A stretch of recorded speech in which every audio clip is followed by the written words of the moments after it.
Welcome to Show Me Your News, the pinnacle of delivering and debating the gaming news that matters the most to you.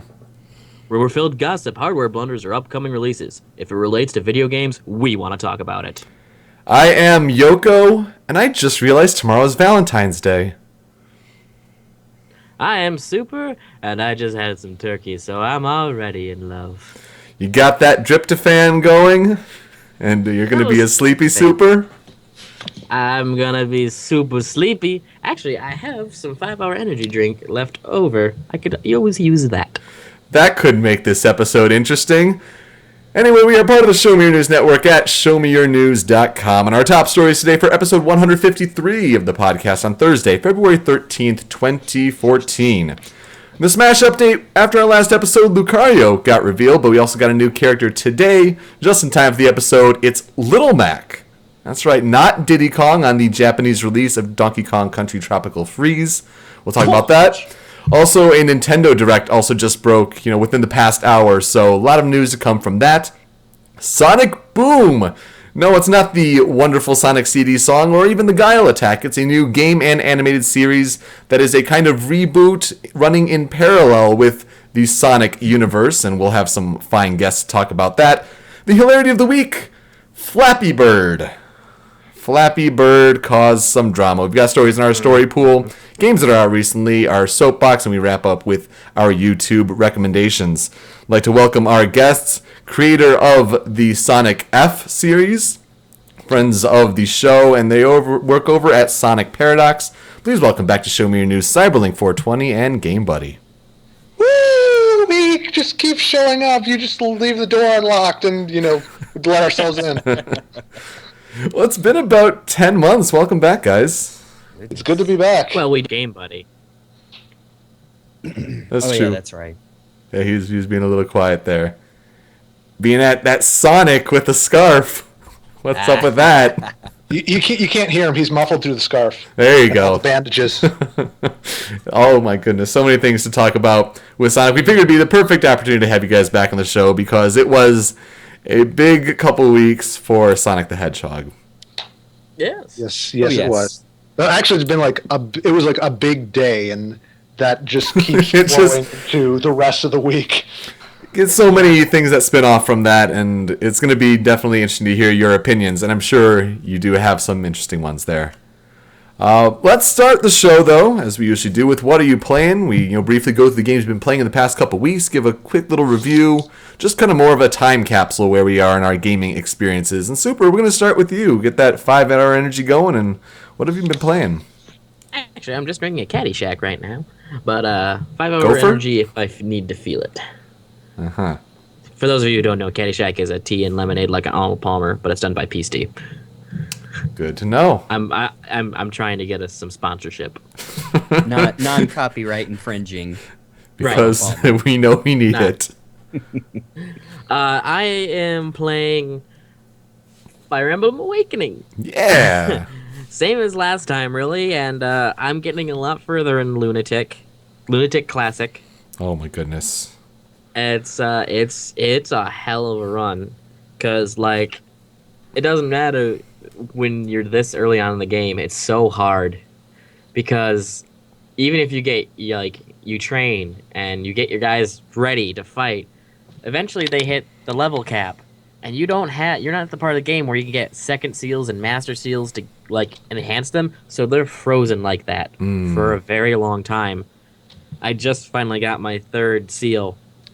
So now I have 2 promoted units, Sully and Frederick, and 2 second sealed units, Lon Q and the My unit. Okay. And it is difficult. You make one wrong mistake, there goes either your game or just a character, and you're just kind of I'm not nuzlogging this, reset the entire map.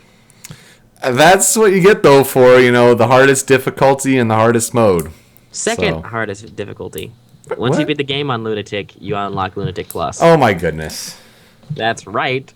I'm not done with this game yet. But actually, I spent a lot of time double dueling today. And we found out just how broken that is. How so? Number one, we went for the hardest match, the hardest difficulty first, just the hardest match, and we got kind of raffle stomped a little bit. Turns out, doesn't matter if you're two like ranges away, like if you're using a bow or anything. Double duel, you only do the battle. There's no positioning. There's just the battle. And if you're using a bow, you can use the bow, but your opponent can still attack you. Right. Like right next to you, so it's like you're standing right next to each other. Ranges aren't put in there. So if your opponent has a move as counter, counter's the worst. yeah, like you can have counter. It's not that great, but when your opponent has counter, trust me, it's a lot worse. Yeah. And that's basically how we lost. We ended today going for the hardest again. We got all the way to last boss, and an 85% chance I missed. And Ouch. he survived with 3 health, and he's just so strong. He's got 99 health. He attacks for 60 damage all the time. He triggers Astra all the time. He triggers Luna all the time. He triggers everything. Just wiped our entire team out. And he has soul as well, so he can heal himself, and that's what he did. Oh, goodness. And he lethality. Every lethality missed though, because the way double duel works, it's very weird. It's kind of fun though. There is some strategy to it, but definitely just a little distraction. So aside from being crazy in Fire Emblem, what else are you up to? Practicing some Project M. I've got a tournament on Saturday. Good luck. And a buddy of mine just talked me into driving to Ohio next weekend for a tournament. Fool. Why would you do that? Because what was I really playing? I got my car fixed. Yeah. I was Things because all falling money. out. You can win money. Yeah, it's because I can win money, and me and my buddy, we're really good teammates. We haven't lost since we've teamed up. So we're hoping that this weekend's a proof of concept. Can we fight with some big boys? And if we can, then we're off to shuffle in Nice. Ohio. Should be fun. Anything And that was else? All right. Jeremy, what you up to? What are you playing? Oh, lots of stuff lately. Spent a few minutes on a lot of games. The Wii U had that indie sale not too long ago. Picked up what is it? Gianna Sisters. Played a little bit of that. That's really good. Mostly been playing the original Metal Gear Solid. I just finished that yesterday. Because I was introduced to the series through Twin Snakes and actually own a PS1 copy of the original and had never finished it, so I went and finished that. Was really surprised how well it holds up, like even today, especially the voice acting front. Like I know Twin Snakes re-recorded everything with most of the same cast and some changes, but yeah, the original really holds up well.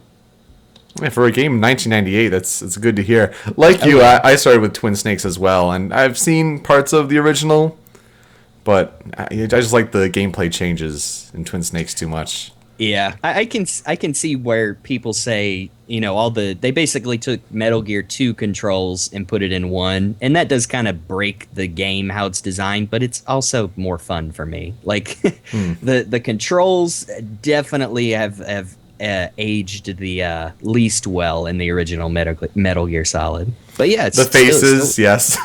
Oh yeah, also yeah, Oh, geez. faces. Yeah.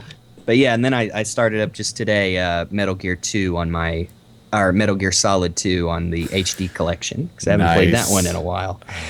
Because I figured I'd play some Metal Gear to stave off wanting to buy Ground Zeroes when it comes out because I'm still not sure how I feel about it. Yeah, that's right. The last time you guys were on the show, we were talking about the Kiefer Yep. choice because that was a thing. Wow. $30 demo. Making that money for Konami. That's an expensive game. They really need all the money they can make. Yeah. Now, I was We'll watching see. a We'll YouTube see. video that was like an in-depth analysis. I think Tony recommended a couple episodes ago. It was called Critical Close-Up about Metal Gear Solid 2. Really good watch about just how crazy that game is. Yeah. Anything Speaking- else? God, that's about it. I'm about to start. I'm trying to start up Zelda Link Between Worlds because I've had that Ooh. one for a bit. Yeah. And I downloaded Danganronpa as soon as it came out. Can finally be on the inside of all of the jokes on my social media sites. The true reason to play video games. So people will like me. What do you think of it so convince far? Valero to redub the whole thing. Yes. Just by himself. Let's see. I finished the prologue the night I downloaded it, and I really like it. Like I didn't really bother to research it or watch anything beforehand because I'm like, well, I'd rather just experience it like it's supposed to be playing a game. And I really like the characters. They're the art style. I mean, they're all recognizable, and I really like the localization. It's very well done, Yes. especially for a lot of the I guess harsher personality characters. I don't remember everybody's names off the top of my head, but the biker gang guy. Oh, He's Mondo? hilarious. Yeah. Yeah. I mean, he literally his first line of dialogue, he just cusses you out Yeah. up and down. And yeah, I really like the English cast so far, and it looks like a lot of fun. Good first impression, that's for sure. I think they have done a really good job with the localization. The only questionable thing is they say the blackened for the accused in the murder, and I guess probably like a Kuro Shiro sort of thing, like black and white. And I don't know if they handled that ideally as opposed to saying like guilty or the innocent, but they say the blackened, and it's a little bizarre when you first hear it. But that's really the only thing I've noticed so far that's really out of place. Yeah, I remember someone explaining that it was some term in the original that translates to that, but yeah, I know that the one of the trailers just used the blackened, but if I remember correctly, like Monokuma uses it like a little more naturally when he first brings it up. Yeah. Like he says, "Oh, that person will become blackened." Yeah, no, that's true. I don't know. It's different. I played it too, so I'll get to talk more about that when it's my turn, because I got a little bit farther, but I won't. No spoils. Don't want to spoil that game for sure. Now, Super, you're trying to jump into our Skype chat here that you forgot a couple games, and I think someone dropped the call. Is Super there? No. Oh, Ruh-roh. Well. Yes? No? Maybe? Yes. Here you go. You forgot a couple games apparently. Yes, I did. I forgot, like, the other day when I was practicing some Project M, my buddy was just kind of like, I'm tired, I'm going to take a nap. I'm like, all right. And that was, like, the first time that ever really kind of happened, so at that exact moment, I was playing with his little brother, who plays Smash fairly well, and I'm just kind of like, so I guess I'm going to go. It's just like, well, we have other games. So I ended up playing Skullgirls. Oh. Yeah, and I'm really bad at that. Not that big of a surprise, but like, I did not realize just how bad I am, like, at traditional fighters. Like, I can act like I can play Ultimate Marvel vs. Capcom 3 as long as I choose Hagar and just throw the lead pipe around and have some fun. But in Skullgirls, I don't have a character with a large lead pipe to hit people with, so I have to do traditional fighter stuff, and he's doing all the combos, and I'm just trying to space with moves I don't know actually what happens when I press them. Mm-hmm. So I'm just like, all right, I'm going to do this, and I'm hoping that this will do some downward. Okay, never mind, they did a black backflip. That's all right. At least that game got back on PSN, though. Yeah. It was down for a while, and it's finally back.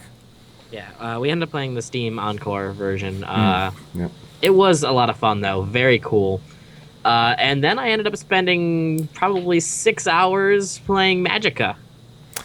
Oh, nice. And If Buzz were here. Yeah, I spent so much time playing Magicka and finding what spells I have the most fun with.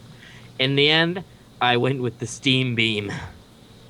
If you put fire and like water together, you create steam, steam magic.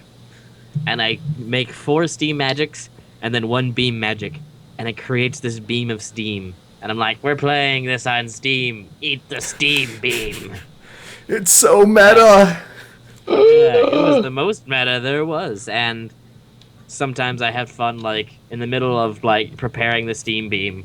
My buddy's he's already like near death, so I immediately just instead of turning it into a harming steam beam, it's suddenly my healing steam beam. So he got a steam bath, and he's at full health and killing things. And to be honest, rock armor is probably the most broken thing in that game. I think I remember Buzz shield. saying something like that. Yeah. Yeah, one shield, 1 rock. Press it on, aim it at yourself. You have this rock armor that like takes all the damage for you. You can immediately put it back on. You don't really take any damage from anything. At one silly point, I got an item which means if you used any beam move, you can keep doing it and don't have to recharge it as long as you held it down. Mm-hmm. And I did that, and my buddy made a barrier where nothing can get in, nothing can get out. But I walked towards the barrier, and what I did was I made the beam, and my hands just stuck out just out of the barrier, and I was able to fire from this impenetrable fortress my steam beam and just destroyed this thing that's supposed to be the final boss. But like the game railroaded it and says he's too strong, you can't possibly win. And I'm like, I think we're at full health, we can dig it. I got this. I broke you. The game railroaded us to say that we were going to lose. So, and I had major air quotes right there. Yes. But that was my experience with Magicka.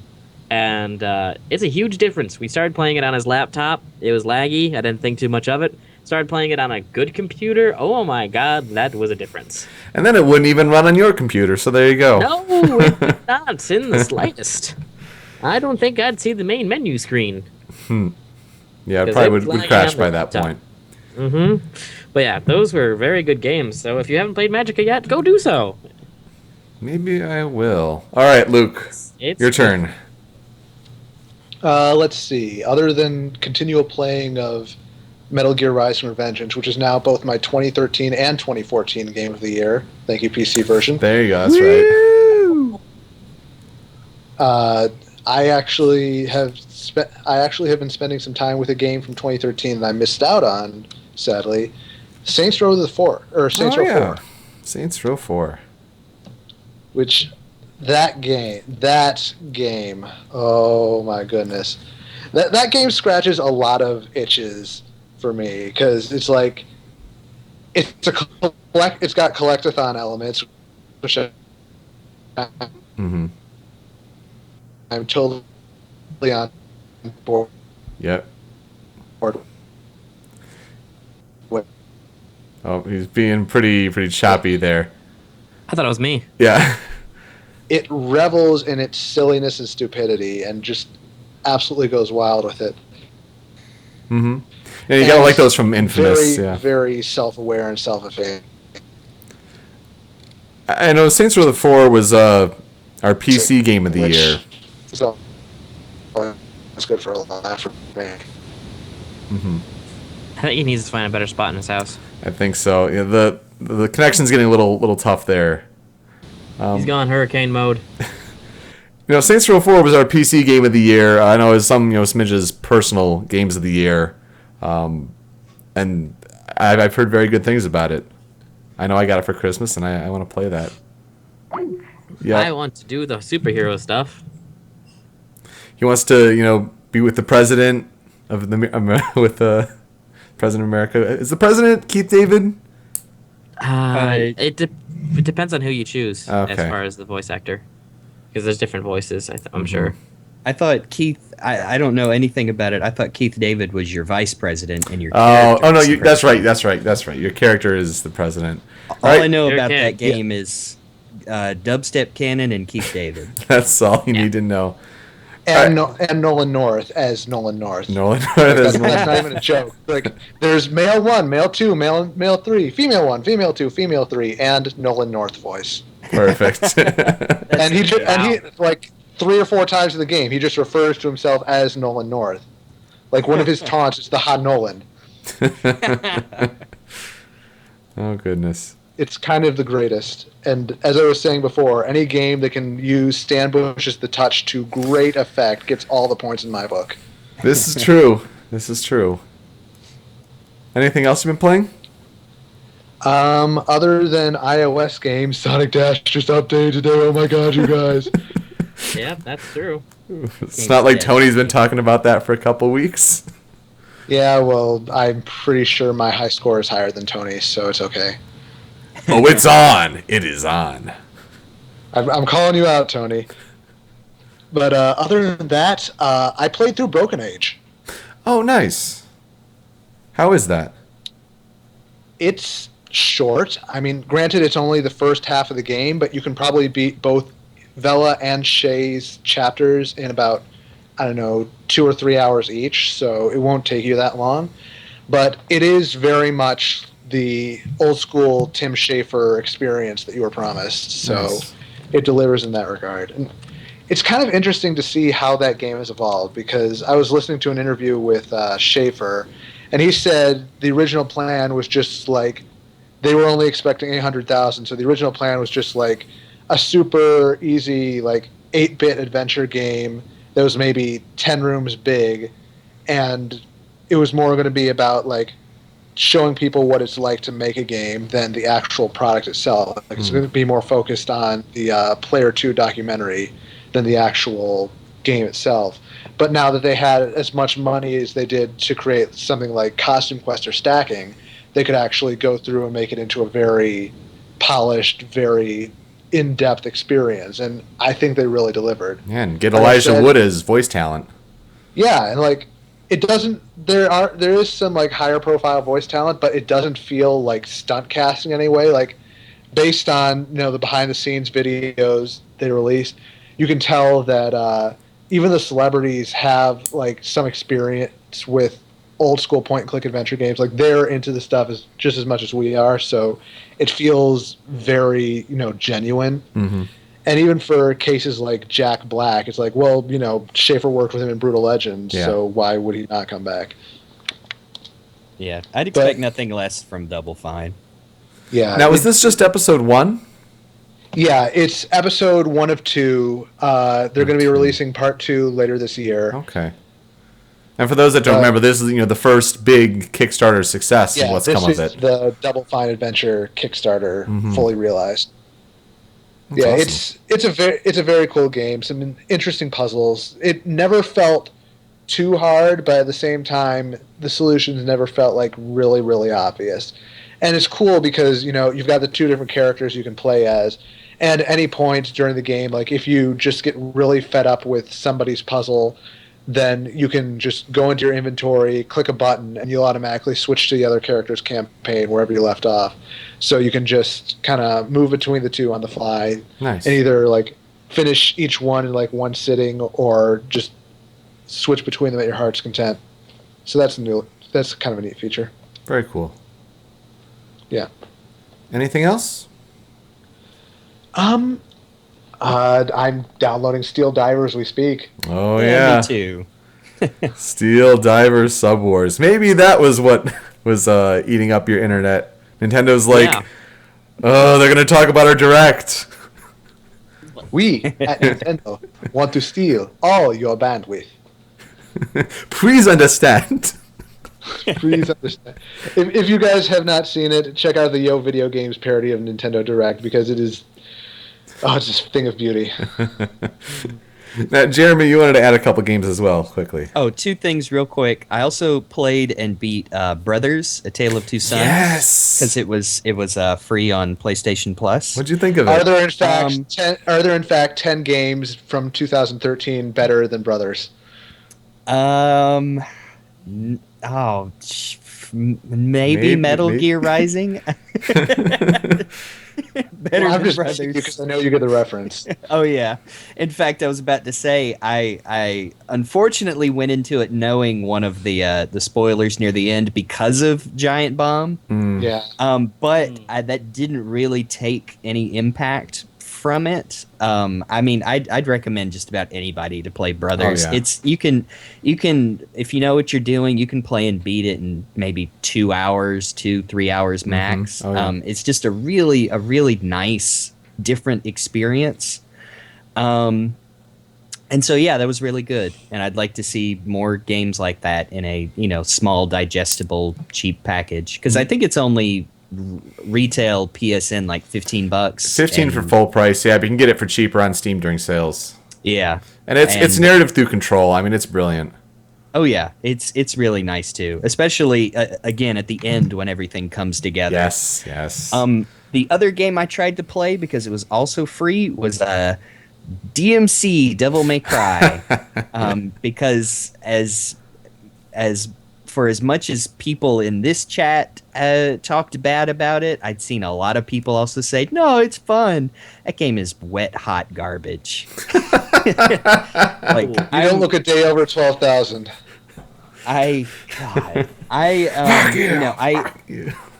do. Oh, exactly. Yeah. I didn't even make it that far. Oh. I admit I'm not the biggest fan of those types of games. I'm not good at them. I do enjoy them when they're well put together. I like Metal Gear Rising, Bayonetta.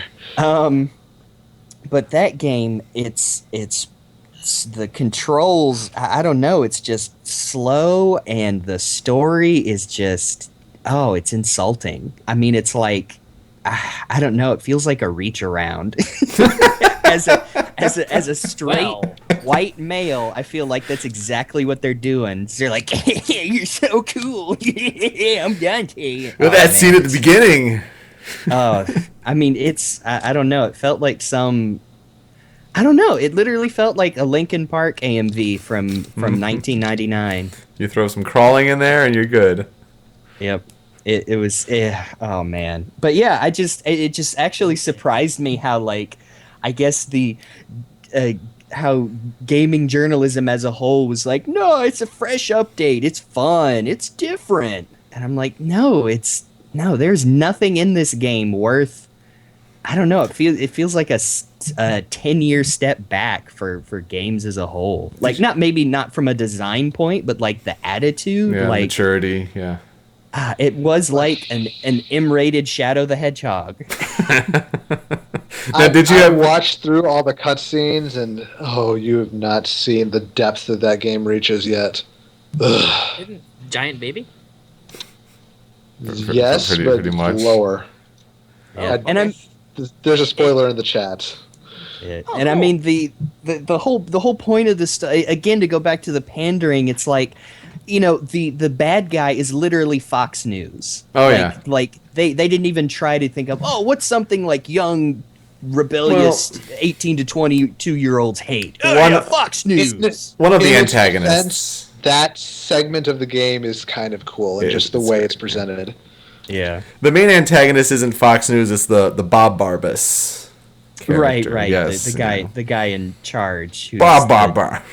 Who's Rush Limbaugh? Satan or something. I thought it was Rush Limbaugh. Yeah. No, literally, I'm not basically. joking. I'm pretty sure it was Rush Limbaugh. That's what it was a crack at. Yeah. Okay. It's hard to differentiate. So yeah, I tried to play it. I couldn't. I didn't make it. Did Past you have the third. Did you have an attachment to the series beforehand? I remember I played 4. Because I played the demo, liked it, and I picked it up. I didn't finish it. I mean, I liked, I guess, the presentation was pretty cool. And who was the protag? Nero? Yeah. No, not Nero. Yeah, in 4, Johnny Young Bosch. Yeah, Nero. It was interesting, but it didn't really hook me in. And then I know the HD collection came out, and everybody was admitting that, like, the second one is terrible. Yeah. So Everybody was admitting from the start that one was terrible. Yeah. That was so no, was I not up can't for say I debate. have. I watched about half the anime as well, and it was kind of the same. Like, it's kind of try hardy. That's interesting. I have some different thoughts about DMC, and I know Tony, if he were here, we'd have more of a debate on this, but we gotta keep things moving. Yeah, but Tony doesn't like Revengeance, so... Oh, well, there you go. Tony liked Shadow. I mean, that's pretty much a trump card at all times. If Tony likes something and he's wrong because he likes Shadow. Yeah. more or less, I guess. I'm still mad at Tony for planting the idea that there's some crazy twist in Metal Gear Solid 5. God, he's still After I'd given up hope. he's still holding on. He's still holding on to the David Hayter train. He's a David God. hater. Oh, but Oh, not snap. really. Not really hating David, but he's a hater because of the people who want David not gone. Or That gone. sense, yes. Is that the new brony? Yes. Maybe. Also, before I completely forget, Love Plus. It's an awesome game on Steam made by our good buddy Fred Wood, and you should buy it because it's only like $2. Now that's different from Yeah. the DS games, right? Yes, it is not the DS game that Okay. somebody married. We got to make sure there's the distinction there. 'Cause Yes. I'm Unless you're into that, and then it is exactly the same. And go so buy it. go buy it. Yes. I've only been playing a couple games as the people on the live stream on the Twitch chat can see here. Fire Emblem Awakening. After about a year, I got back to it. So dreams do come true. I had kind of given up on the game last year because I'm just like, strategy RPGs, not for me. I got about 5 hours in and sort of stopped.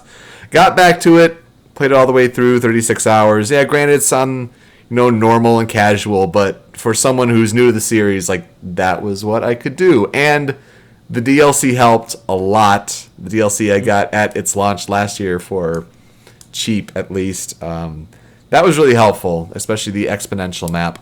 I did a lot of things wrong. I'm going to be willingly admitting that. I did a lot of things not right. But like I married my unit married Lissa way too early, and then there are these other options for wives later, and it's like, oh, Dude, really? yeah, that would have been good. Before all the kids started getting involved, like, I'm already married to Lissa, and it's like, oh, I don't know. Alyssa guarantees some really good stuff for Wayne. yeah. Wayne ended up being very good, but yeah, I don't know. It was kind of a weird thing, like, oh, that my unit's already maxed out in that regard. I really enjoyed the game. I don't know if I'm going to be doing multiple playthroughs soon because of all the different kinds of games I want to get to, but it's good to have that one in the back pocket. I'm glad that I got back to that and beat that. And then, like I mentioned, started Danganronpa, Trigger Happy Havoc. I got to finishing Chapter 1 today. And I do appreciate how they're kind of teaching you a lot of things because the class trials are very different than something like an Ace Attorney trial. It's all about time, it's all about action, and the intuitiveness of how they involve you in that makes it a lot more engaging, it's more interesting. But at the same time, for a first case, not too many twists and turns. Before getting into the deadly life where you're starting to investigate the crime scene and get into the trial, like, you can see some of the twists coming, and it's just like they still land hard, and I guess that's effective storytelling. But some of the twists there, like the big clincher for the whodunit for that case. If you've been playing Phoenix Wright games or other kinds of games in that series, like, you'll see it coming, and you'll hope that it's like, I'm going to hope that this little trope in crime games that you're doing right now, I'm going to hope that's not, the end-all, be-all, pointed, like, this is the character, ding, ding, ding, but unfortunately it is. And so I'm going to assume that things get better from there in the storytelling front because it's a first case and they want it to be very basic and to have you learn the system, but otherwise, I'm really enjoying it. Really good characters and a lot of things that Jeremy already said. But if you have a Vita, you need to pick up Danganronpa because a blend of Ace Attorney, Zero Escape, a little dash of Persona, that's the game that's like tailor-made for me. So I'm really excited to continue. Speaking of which, I wanted to ask you, Luke, because you were the one who got me interested into playing 999 in the first place. 9 hours, 9 persons, 9 doors. Did you ever get around to playing Virtue's Last Reward? I have not, but Man. I swear I'm going to make it happen eventually. I said, you got to. You've got to. I swear. Yeah, I actually saw something just this morning. I didn't see a direct source that the director was worried that because it's supposed to be a trilogy, It correct? is. Yes, it is. Yes. That the director was saying they weren't selling too well and might have to put it on hiatus or something. He And, right now hasn't gotten the third game greenlit. okay. And that hurts. That hurts Yeah. because it's the second game, Virtue's Last Reward, sets up a sequel so much, and it's just like, I want that now. Yeah, But it looks like the kind of games I'd like. I'll probably end up picking up both soon, just to, I guess, show my support and have some more games. It's so similar to Danganronpa in theming and that wide cast of characters. I think if you really like this game, you got to try the others. Different series, but still very similar in a lot of ways. Same style. Sounds good. Well, we got to get to the headlines because we talk about Super Smash Bros. And the updates that have happened since then. And we start with Lucario. PC. Lucario happened the other day after our last episode a couple weeks ago. Kind of a surprise to get him back at this point in the different character reveals, or as a bigger part of his game. You see a bigger Aura Sphere, which that looks almost like Project M size of an Aura Sphere fully charged. A little bit. Yeah. Yeah. And given not to jump too far ahead, but given one of the unique features to the other character reveal, I wonder if they won't have something similar to Project M. That's true. No, I agree. Build up that power bar. There you go. It looks like his up B is a little better with extreme speed. Trying to cover. It's got a little more of a curve. The so real hopefully... question there is, when it says that it's further, you go further, the more Lucario is charged up. Does that mean Aura Sphere is charged up, or the more damage Lucario has taken, he'll fly further? I'm gonna guess more. The more he's charged, the more damage he's taken, because That kind of sucks, considering that you're gonna fly further out when you get hit. So right. So as you get further out, you then fly back much further. The more damage. well, that makes it's sense. like- You kind of need it, don't you? You don't want to get gimped Well, that yeah. way. How when that's kind of the thing. It's just when is the point where he is just too far out that he can't make it, or will he just be a character that can always make it back? Yeah, you don't want it to be like a Rob sort of situation where some of those recoveries are going to be a bit ridiculous. Rah. Palkia comes out of a Pokeball. Okay, if you're going to take out Spear Pillar, go ahead. He's too big. Same thing with Mother Brain as an assist trophy. It's a nice looking assist trophy there. It's a big Yeah. assist trophy. Yeah. Always up for more Metroid representation. Cough, need Ridley, cough. But he's too big.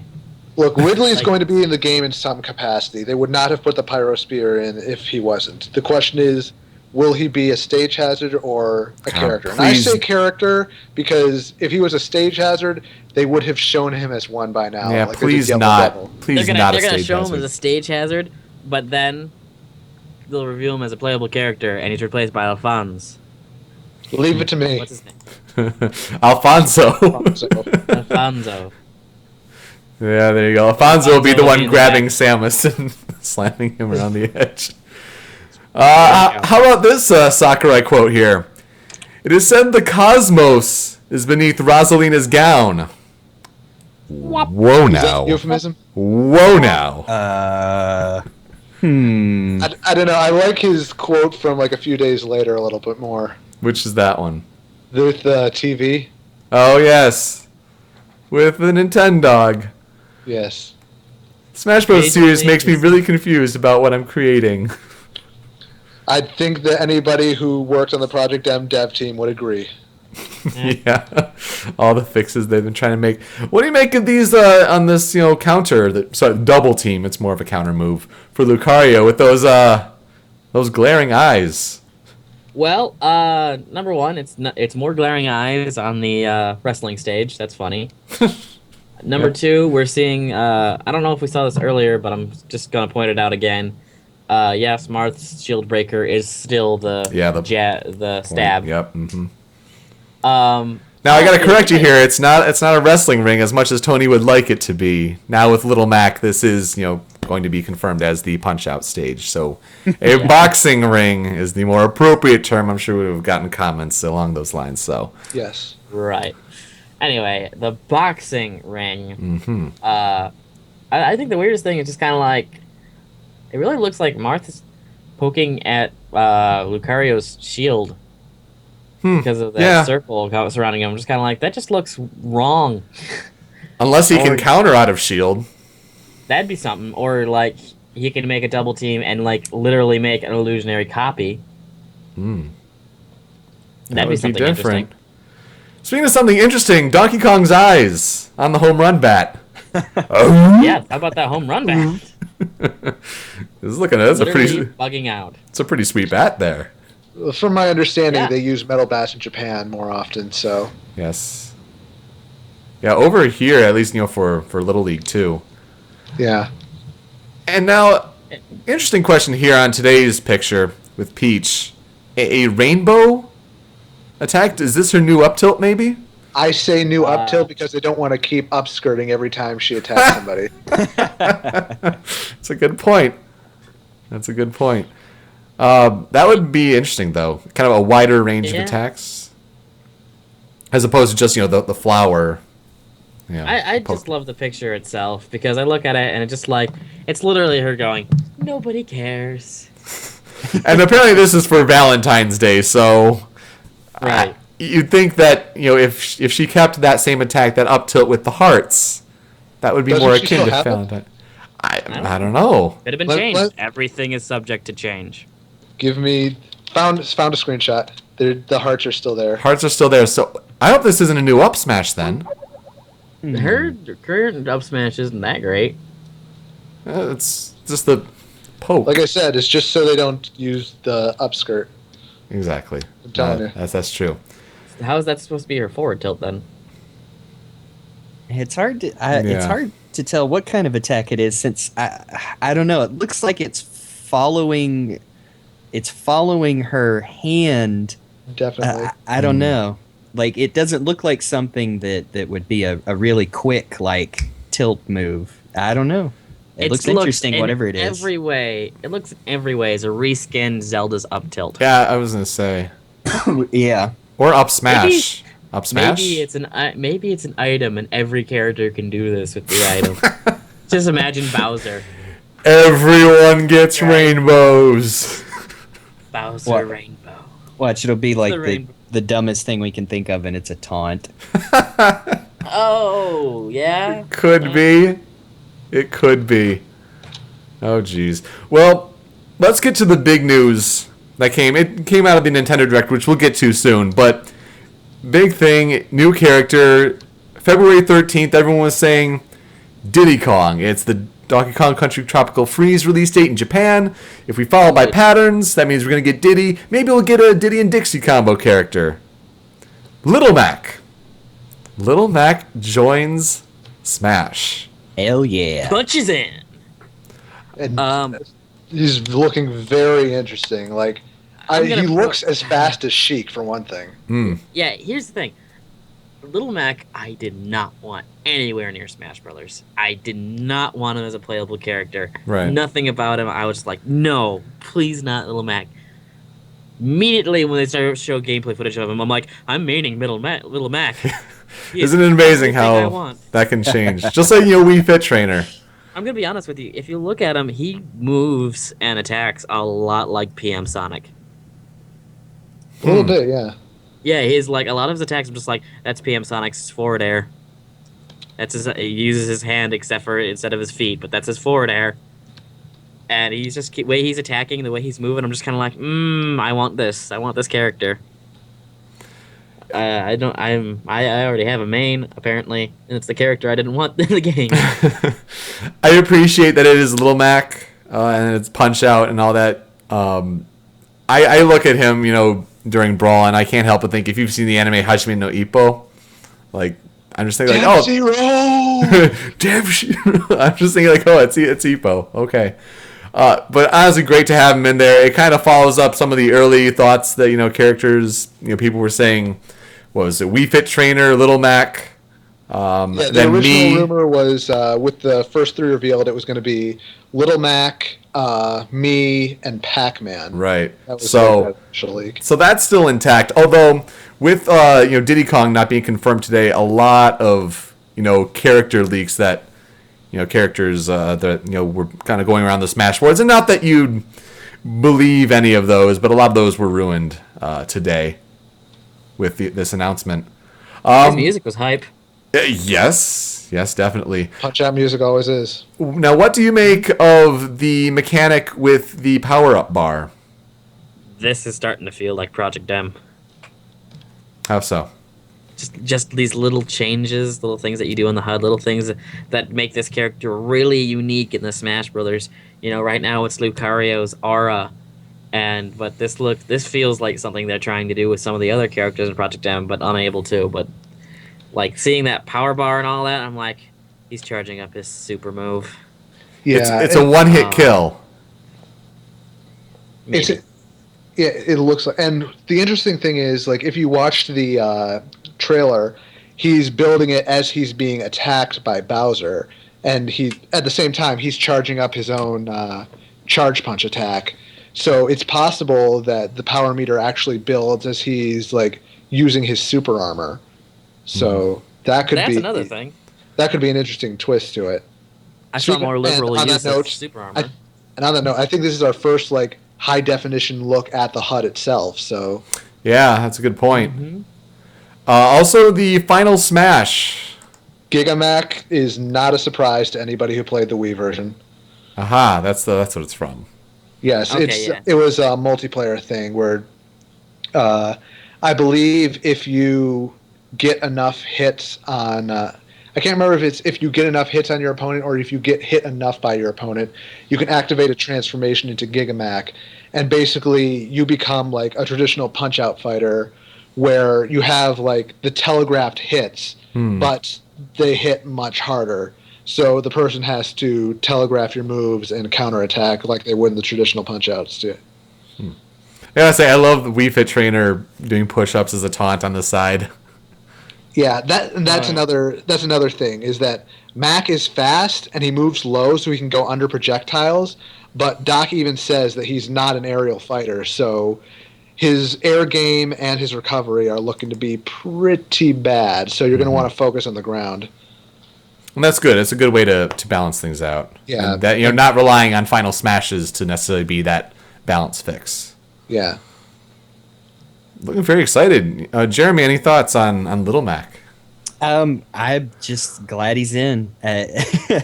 It's I really like the Punch-Out games, and I really wanted there to be, because I'm probably most considered a casual Smash player of anybody here, but even I want to see more like unique technical aspects in this one, and I knew that they would do something like that with Little Mac, and just seeing that trailer, I mean, that looks like exactly what it is. I mean, Right. he's playing and controlling, and he has features that I don't think many other characters in Smash have ever had. And the whole the style of the trailer, the kind of like the motion cut scenes and the gags at the end, that was really cool, and it just oozed style. And I'm just really glad to see him in.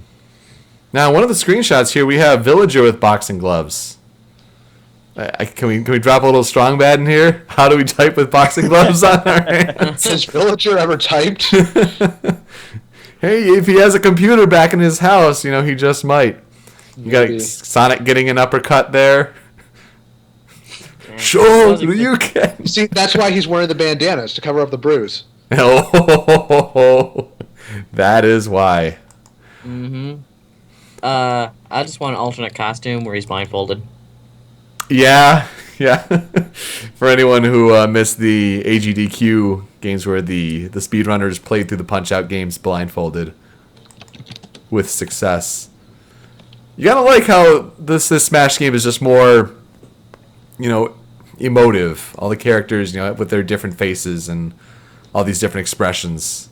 God, Little Mac has so much super armor on his attacks. I'm watching this. I keep just pausing and playing this and looking it over, and he's just like, he's taking hits and then just belting it back. Like, it's not a counter move. He's literally just powering through these moves.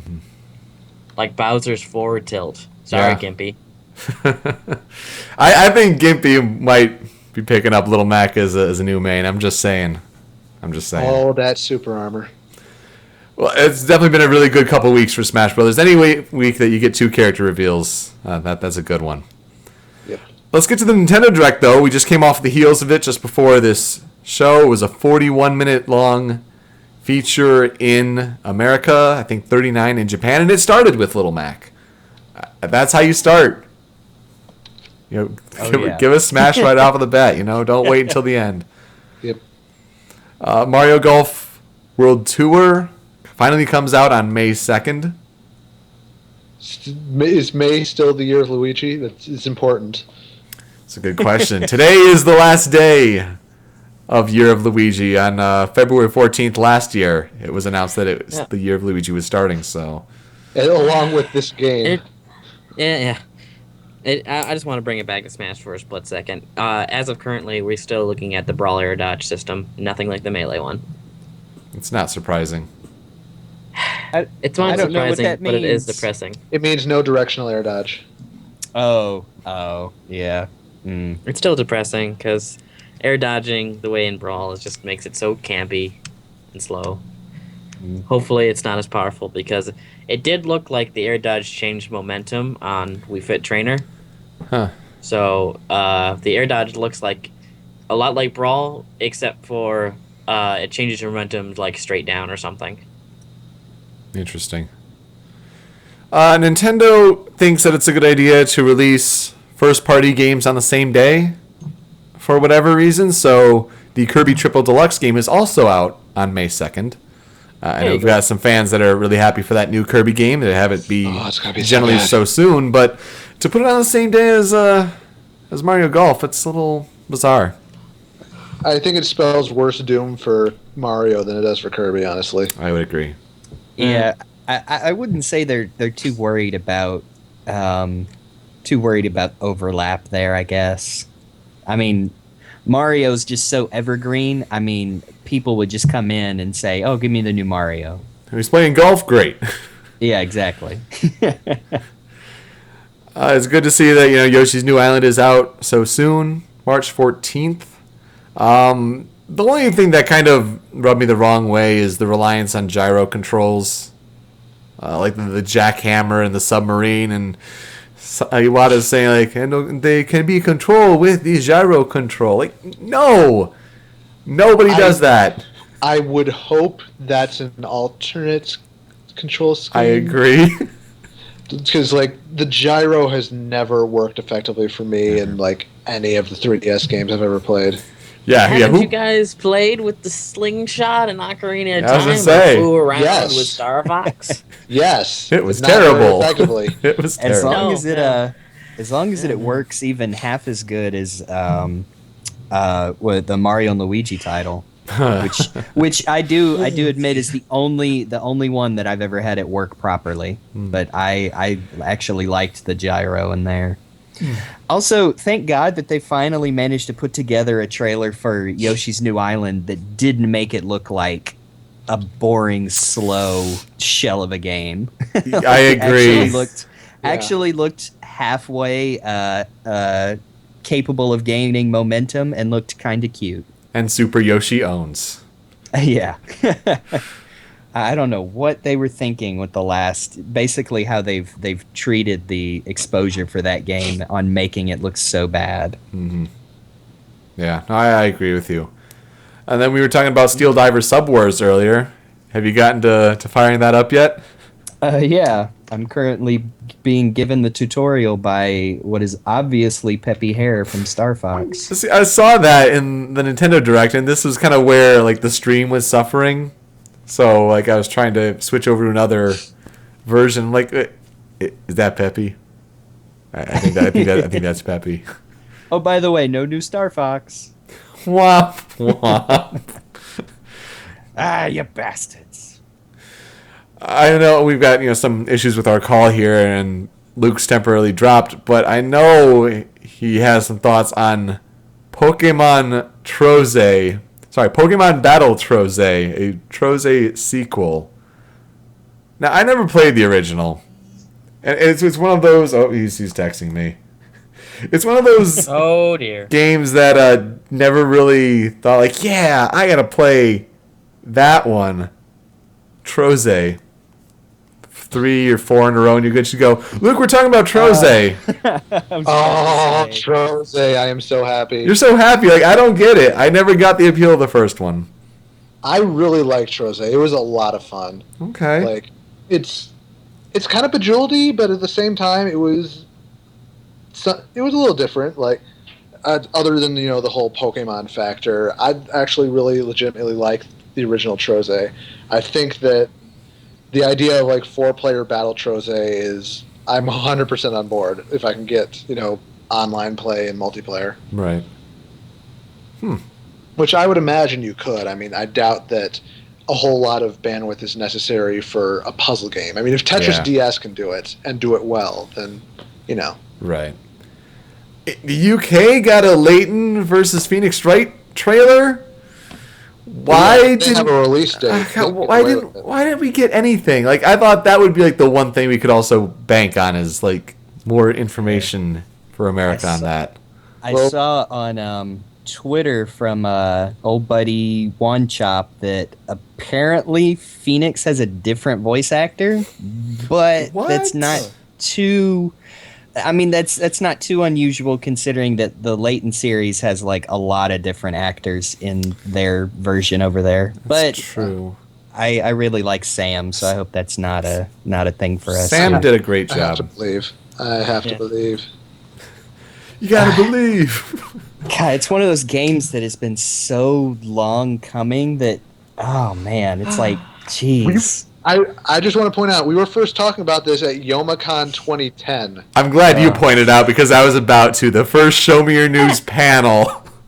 This is like, they just announced this thing. It's called Professor Layton versus Ace Attorney. That's how long it's been. Good God. Monster Hunter. 2014, everybody. Yeah, Monster Hunter 4 Ultimate. Good to see that confirmed for North America. Early 2015, though. You got to wait a bit. Yeah. I know we've got some Monster Hunters in our community. What else was there? My goodness, they're just showing all of these different things. Well, if you want to cut into the Japanese Direct, Sure. They announced new Phoenix Wright game coming, and Yes. series creator Shu Takumi is heading it up. But it's going to be very different.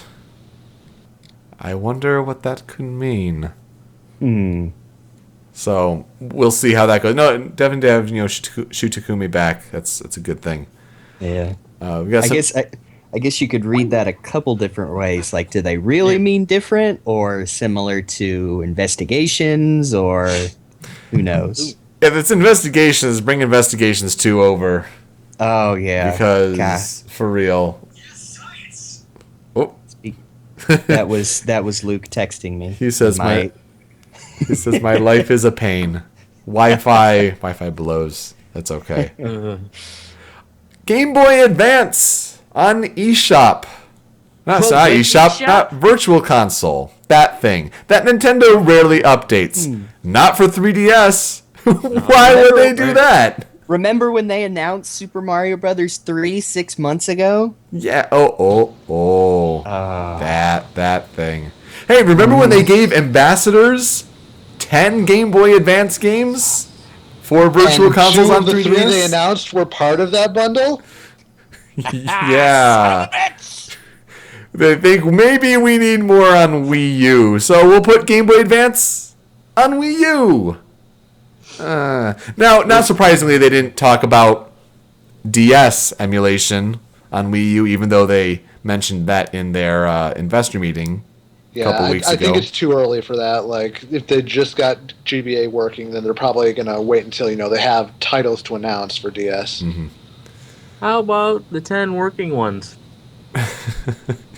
Yeah, those ones. Now. Well, they have Metroid Fusion, Mario and Luigi Superstar Saga, and Super Mario Advance 3 Yoshi's Island. But apparently in another version of the Nintendo Direct, they talked about Advance Wars, Mario Tennis, Minish Cap. So good ones. good ones, but also, again, half of those are already ambassador games. So anybody with a 3DS who bought it at launch, cha-ching. NES Remix 2, more NES games in a different way. Super Luigi Bros. Plays Luigi, high jump, right to left. The one thing I'll say about NES Remix 2 is that it looks like they're doing more of what we actually wanted out of the game, which Right. was combining the games into new challenges instead of just running the existing ones through a filter, Is it still $15? probably. April 25th for that one. How about that Donkey Kong Country trailer and that music? David Wise, you're still my hero. So Don't good. judge. So good. I'm excited for that game. I'm probably going to be really bad at it, but I'm getting half a I know I'm shout. going to be bad at it, but oh my god, it's so good. Mario Kart 8, we knew this had to get a release date. They've been talking about a May release for a while now. May 30th is the day. But we've got some playable characters. 7 of them, actually. The Koopalings. Who I believe are no longer canonically Bowser's children. That would Nope. make sense. Miyamoto has spoken. It's true.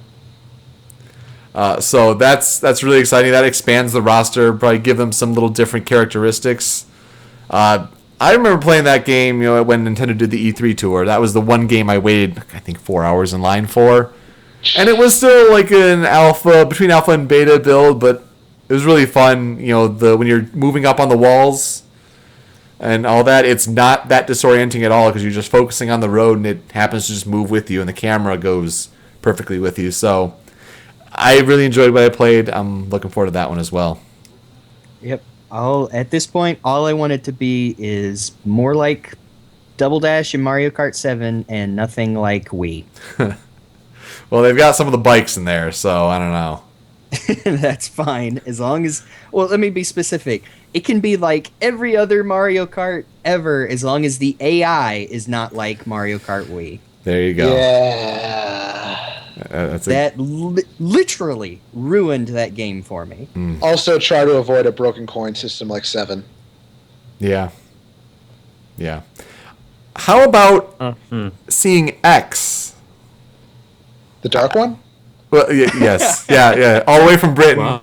X was on the stream there. It's funny you say that because I tweeted X looks so good right now and he favorited it. He's like, well, why thank you. Oh my. I mean, the Monolith Soft game, I did not expect to see this until E3. So kind of surprising to see this one here. Looking great.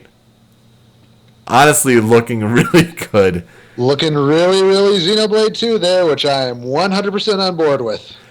I'm surprised they didn't drop a name change at all. Or is it going to be just X? Did they even say the name during the stream? Because it's like, the new trailer from Monolith Soft, blah, blah, blah, blah. I'm not going to say an actual name. I don't think they did. They never even said X. They didn't even do that, red splash of an X. Yeah. So it's interesting. So Xenoblade in HD with guns and mechs. I'm on board. Yes. I'm on board. Look pretty neat.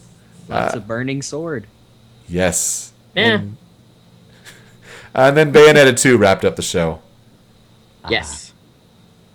What are you guys thinking about how that one looks? Somehow not confirmed for Smash 4. Give it time. I think she's gonna be. I can't believe I can't believe Merrick from Yu-Gi-Oh is the main character. Yeah. Yeah. I mean, Middle East, Yeah. Millennium item, white hair, annoying little kid. It's amazing.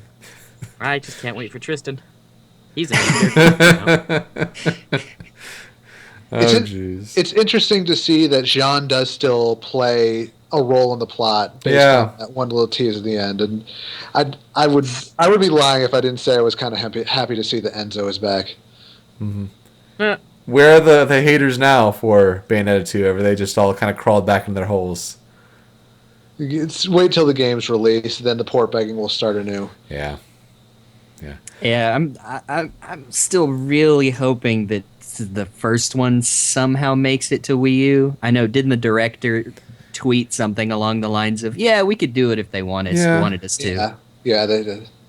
Yeah, I mean, it just seems like they're still using this as one of their last big pillars of companies that haven't abandoned them, Right. and I guess maybe they would gauge a port of the original with this one before they greenlight it, or an eShop thing. Who knows? Right. But yeah, I didn't get to finish the first one, so I'd happily revisit it on the Wii U. Now, Bayonetta 2 is still on track for 2014. X, on the other hand, it's got a 2014 general date in Japan. So, probably 2015 over here, and that's unfortunate. But, give it time. Give it some good development. It was looking really nice, so exciting for that one. Now, we're an hour into the show, and we're getting to our third headline. Sonic Boom, Sonic Boom, Sonic Boom. Guys, take it away. Well, just to start off, Sega is actually in the middle of doing, or is going to be doing this weekend, an official panel at Comic-Con in Alabama. Oh, interesting. So I would imagine we'll probably be getting a little bit more news out of that. And I'm really disappointed I can't be there dressed as a mummy. Yeah, and it's only 5 hours for me, but I have no way to get there. Oh. So I'm taking it you don't really like the redesigns there. No, I'm just being a snarky asshole. Okay. To be honest, I kind of like a lot of the redesigns here. Now, obviously, Knuckles is aside from Hulkles. I'm pretty. He okay is with one everything. with the Master Emerald. Buffles He the has enchilada. consumed it. He is Buffles McLarge huge. I like the Brawl in the Family comic where they're talking about the long Sonic legs, and it's like, not a good time, Knuckles. He's Blue Arms. Yeah, I guess to jump in, that's pretty much the only thing that bothers me. And again, it's just purely from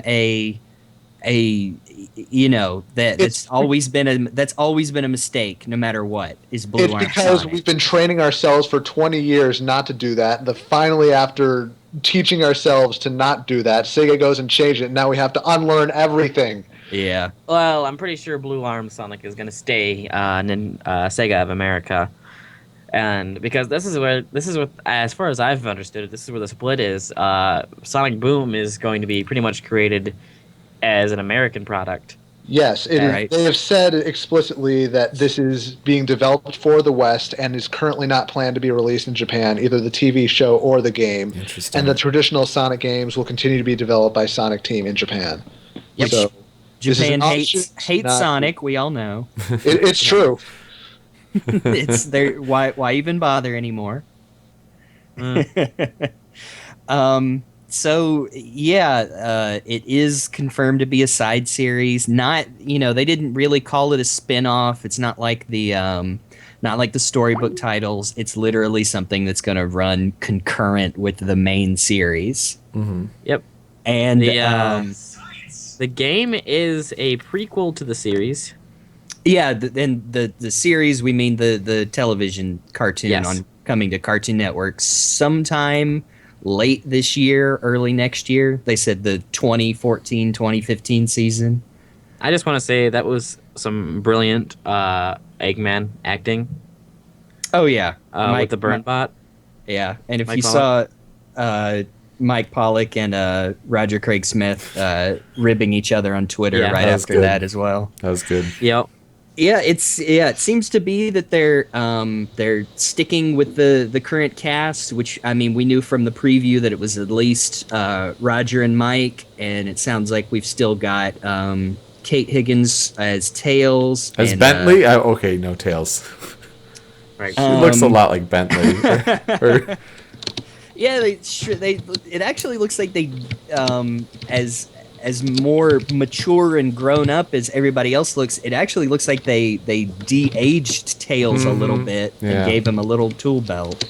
They specifically said he's 10. Okay, so he's 10. So he actually has aged 2 years and looks as young as ever. And they specifically said the game is not online co-op. Yeah. Why? From what I Because understand, Nintendo. Because my Nintendo. understanding is that you're going to have the 4 characters in the hub worlds and the boss battles, but main levels, you'll pick 2 characters, Sonic Advance 3 style, and go through the levels, being able to access different areas based on who you pick. And it's going to be 2-player co-op with 1 person looking at the TV screen and 1 person looking at the gamepad. Oh, nice. So It's going to be an that- interesting little thing. yeah, that's how they got around the hurdle of split screen and making it work. Which is actually using the gamepad for something that isn't just a map or blowing on it, which Yeah. is good. Or just completely opposite of what Donkey Kong Country is doing. Saying, Exactly. Yeah. we don't need it. To be fair, Retro But, probably. So, CryEngine Yeah. 3. Yeah, apparently, I did some research on this. There was a CryEngine 3 like demo reel from like a year ago that showed Big Red Button's video game in development without like saying any characters or showing anything. And that's how we first got a look at the environments, but we obviously didn't know what they were for until now. Interesting. And it Yep, looks I just remember a lot of people going, that looks like Sonic stuff. yeah, Like that, it was just a footnote on Sonic Retro. People were like, "Yeah, that new Crytek thing looked like a Sonic level." Yep. I'm And I really guess- surprised we didn't see it at all in Nintendo Direct today. it's a little surprising, but I figure it's still far enough out that they don't want to get too far into it yet. Like, it's possible that they'll have more stuff on it they'll definitely have more stuff on it for E3, but I figure they'll start hyping it more in directs, like, as the year goes on, we get closer to release. Yep. And I guess we should mention that the what was it, Big Red Button software Yes. is The, found, relatively new, the founder but made up of Yeah, Naughty Dog, right? Yeah, Yes. he was a lead concept artist, character animator, and art designer for Naughty Dog since I think like Crash 1 or Crash 2, so way back in the beginning. So that explains a lot of the character design influence and the love of bandanas. And Chris Sen, for anyone who knows who that is, Yes. is also part of Big Red Button. Well known for pretty much giving us everything we know about Sonic Extreme, the canceled game for Saturn. he's the one who almost died, right? Yes. Yes. Wow. I wonder how that conversation went. Would you like to come work on a Sonic game? Starts having flashbacks. Some nom flashbacks. Jesus. Like the dog looking at cupcakes. Yes. Start hearing just slow heartbeats. Dun dun. The one thing I will say is interesting, though, is that they've said that it's going to be adventure-style gameplay, which we have not seen in a very long time. So I'm interested to see kind of a return to form in that regard. We will see. That'll be interesting. And then Sanzaru, who did Sly Cooper, Thieves in Time, working on the 3DS version of the game. Yes. Oh, maybe we'll finally get a 3DS Sonic game that's worth playing. Ha-cha-cha. Cha-cha. From my understanding, they're going to be like the games are going to both play entirely differently and will have like different stories, so they kind of complement each other in that regard. They're both meant to be like a prequel to the TV show. So Yeah. So basically, the games are in the hands of Western developers that know relatively how to make decent games starring anthropomorphic animals. So we're cautious.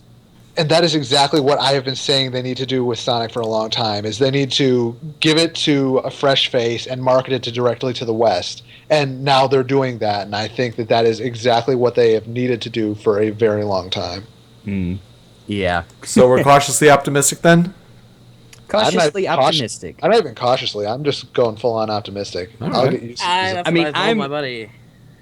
I'm looking forward to the TV show a lot. Like, if the game and has the same like attitude that we've seen from like the preview of the TV show and the writing, I know I'll at least enjoy that. Um, but yeah, I think the game looks cool. It's something From what I've different. seen about the gameplay, I really like the way Knuckles moves around. I kind of like what they're showing off, some good old classic Sonic stuff. We're not seeing some other Sonic things like springs and such. To be Also, fair, it's a short trailer, and you were probably distracted by all the bangarang. yeah. Did anyone else notice that Amy is apparently a ninja with a giant hammer? Yeah. One Everyone of the falls things down the pit. One of the things they specifically said was that they wanted to make Amy not just the token girl or the accessory to the boys almost. They wanted to make her into her own full-fledged character who's not like sitting in everybody else's shadows. So I think that's kind of part of the way they're doing that, is giving her a higher emphasis on like agility and that kind of thing. Yep. And That's have smart. a giant hammer. Yeah. Yeah, everyone falls down the pit. And they all end up face planting, and then Amy just nimbly lands on her feet and on her hand like in a ninja pose. I'm like, all right, then that's where we're going with this. 3-point landing. Yeah, and Yep, it's important to note that there are going to be more characters introduced for both the game and the show. Not playable, but they'll be there, and they'll probably announce them in the coming months. I'm sure with story- with their interesting character design changes as well. Yeah, I will. If they have decent redesigns, and I will gladly take that over Chaos Emeralds. Yeah, really which like that they've said T-Rex spot. they're not going to involve. Which is fine because they've kind of just been Deus Ex Machina for a long time. Yeah, since Sonic 3 and Knuckles. I mean, they haven't even really bothered to expand upon their purpose beyond that. And I mean, Super Sonic's cool and all, but who cares? Yeah. I want Hyper Tails finally. No!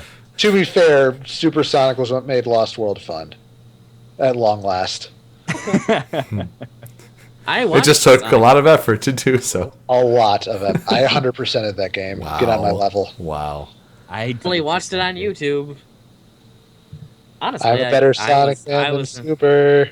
I was impressed with how they pulled off the Zeddy, because I imagined they were all going to have really stupid voices, and really the only one who did was the sandwich one. And Hey, God, that was respect stupid. Patrick Seitz. I respect him when he did the best he could with the script. Doesn't matter. Stupid character. Every time he's on screen, I'm like, what's he gonna stick in his mouth this time? Hello, Rule 34. I think that might be the same sandwich motto as they use in Unleashed. would you care to rescind that last statement, or have you just given us a brief glimpse into your thought process when you view Sonic games, Super? View Sonic games when I view, period. No, I see a lot of people complained about that with the Zeddy, and all I can say is that was the point.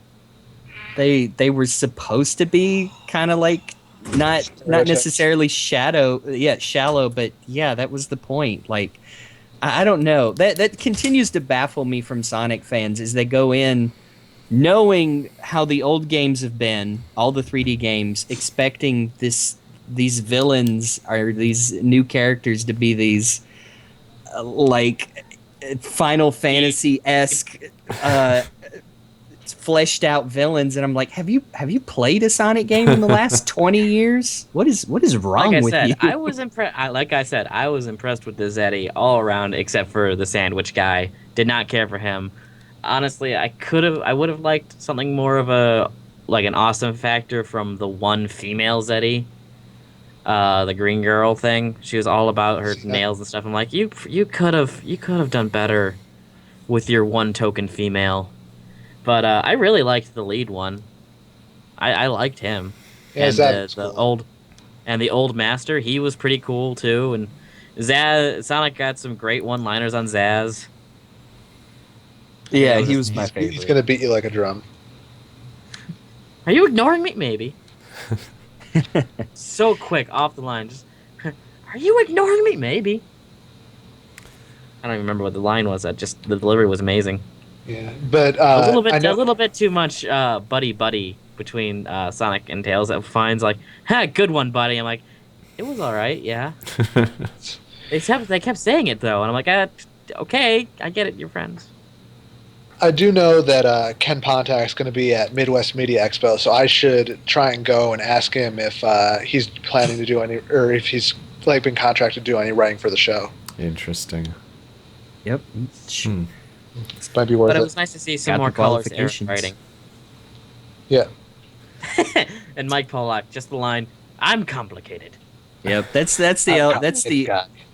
other thing I'll never understand about Sonic fans is people who absolutely despise the new writing. And I'm like, I'll give them like a corny joke every once in a while. But I just what how much misery has infiltrated your life? You're complaining about a script in a How Sonic game. thick are those nostalgia goggles that you actually say you wish they would go back to the Sonic Adventure style of writing? Oh wow. I just love everything about Eggman right now. Yep. So every new thing they do with Eggman, he's just all the better, all the better. And the whole through Lost World, watching the cutscenes, just kind of like, thank you, Mike Pollock, thank you, Eggman, just thank you for just really making this the best. Let's move on to our hilarity of the week. Flappy Bird. Oh Lord. Okay, I have not played this. I have not played Candy Crush. I don't think I'm missing out on anything.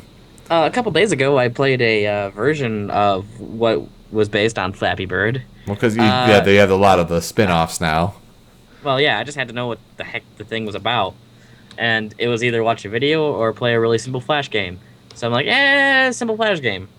I played it for roughly 20 seconds, and then I'm like, alright, this is retarded. And that was it. You're like, I'm done. Flappy Bert. Oh, yeah. The Sesame Street version. Yep. To bring it back to our buddy Fred Wood, the same guy who developed Love Plus that's available on Steam. He cloned Flappy Bird in under an hour, and instead of a bird, you play as a spinning piece of crap. And you can unlock it in Love Plus by inputting a secret code. Nice. Of course. Oh, jeez. So this is made by Dong Nguyen, who lives in Vietnam. And apparently he said he made the game just to be a short little time waster, not anything big. There are a lot of critiques on how he looks like he lifted or got heavy influence from Mario with the art, with pipes. Apparently he was making $50,000 a day at one point because of all the ads and the success that the game had. But he says that he removed the game from the App Store and on Android, I think. Yeah, and Android as well.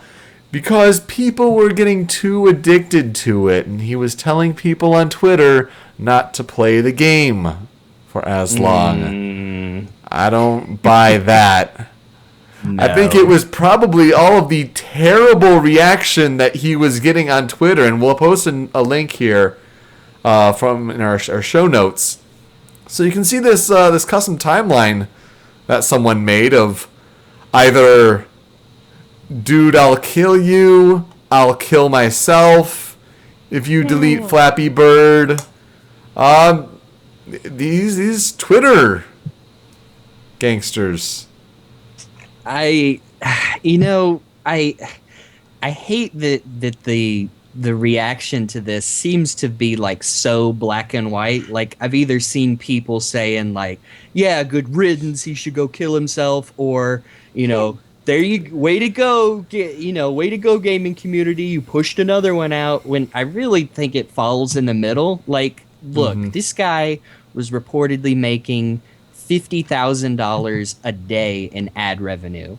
And there's also that nothing's been proven, but there's evidence that there was some glitch, or that he manipulated the iTunes rankings, is why it was suddenly placed in such a prominent position.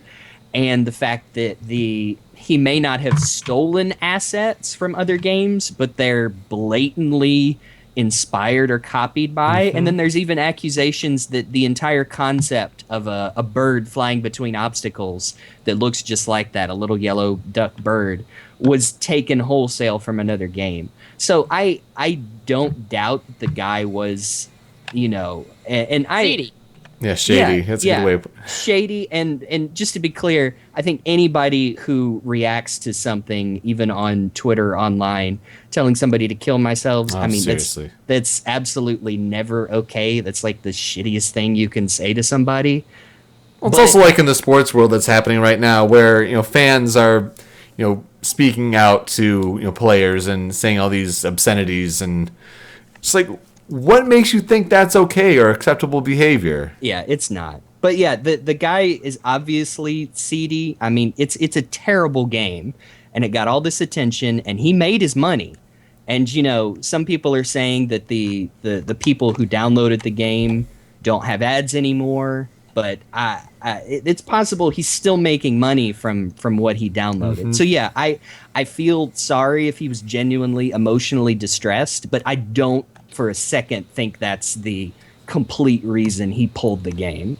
I think he was probably going to get in trouble eventually, and he bailed out while he had the chance. And if you're making bank. if you're making $50,000 a day, I don't feel too sorry for you. Yeah. Just saying. So yeah, that is the drama that's been happening the past couple weeks with Flappy Bird. A name that will go down in mobile gaming lore. Now we got to burn through these story pool headlines very quickly. EVO 2014, we got the lineup announced. We got some Ultra Street Fighter 4, Ultimate Marvel, King of Fighters 13, Killer Instinct, because Microsoft keeps pushing that one. Injustice makes its way, and BlazBlue beats out Persona 4 Arena. Well, to be fair, Persona's got the new release coming, and if it wasn't going to be out by EVO, then it wasn't making the list. That's very true. People are wondering where Smash is. Our good friends at Nintendo have kind of stuck their nose in things again, and they're working out things with EVO. Now, a spot's held for Smash, but we'll see. It's not there yet. Just don't start tweeting hate to Nintendo. Honestly, that's the worst thing you could do. You can show your support that, we'd really like to see, Super Smash Bros. Melee at EVO 2014. But don't be like, Nintendo, you suck. What's wrong with you? Like, that's not going to help anything. And we all really do want to see Smash back at EVO because it made such a great presence last year, despite Nintendo's hesitations. They're still learning video games, guys. Be easy. Exactly, they're stuck in their ways. Pokemon is making that bank because it's finally out. The app that allows you to bring Pokemon over from the past and beyond with the cloud storage. You get the trial in America until mid-March, and then it's $5 a year. So to store 3,000 Pokemon online, and you can move them between X and Y. Probably they're going to use that method for future games, but it also allows you to bring past generations up to a certain point into the new X and Y games. So they had some issues rolling that out in a relatively timely manner, what they wanted to, but they finally got that sorted out. Which in theory, if you still had a game or a DS Lite, could you in fact bring Pokemon all the way from Fire Red and Leaf Green? If you traded them upwards? I've heard that was the thought, that from Gen 3 might have been, the point that you could do that from. As long as you could eventually get them into black and black 2 and white 2. Right. And it's possible. You'd have to do some finagling, I'm sure. But the cutoff is, they can't do Gen 2, they can't do Gen 1, because once they changed things with natures and all that, they really just rewrote how they coded Pokemon. That makes sense. I remember, I think it was, I think she was a voice actress in Japan, wrote this article about how, now that we have this, you could, in theory, pass on your Pokemon to say like your children when they start playing. Yeah. Like as long as they keep things updated and concurrent, you could have your Pokemon all the way from, like we said, maybe, Fire Red, whatever, all the way to like the next generations of players, which I thought was really that's a cool way to look at it. Yeah, that's touching. Yeah. It's really nice, and you got to think this is a long-term plan, which is something that it really needs for bringing Pokemon into future games. Yeah. Maybe on a terminal sort of setup where console and handheld are fused together. About that. Yes. Speaking of Killer Instinct, the developer behind the Xbox One game Double Helix has been purchased by Amazon.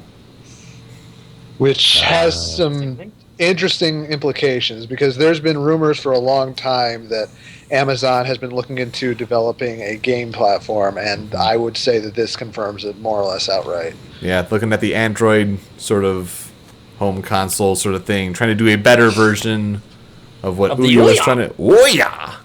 But Double Helix, the developer's name, they also have Strider coming out.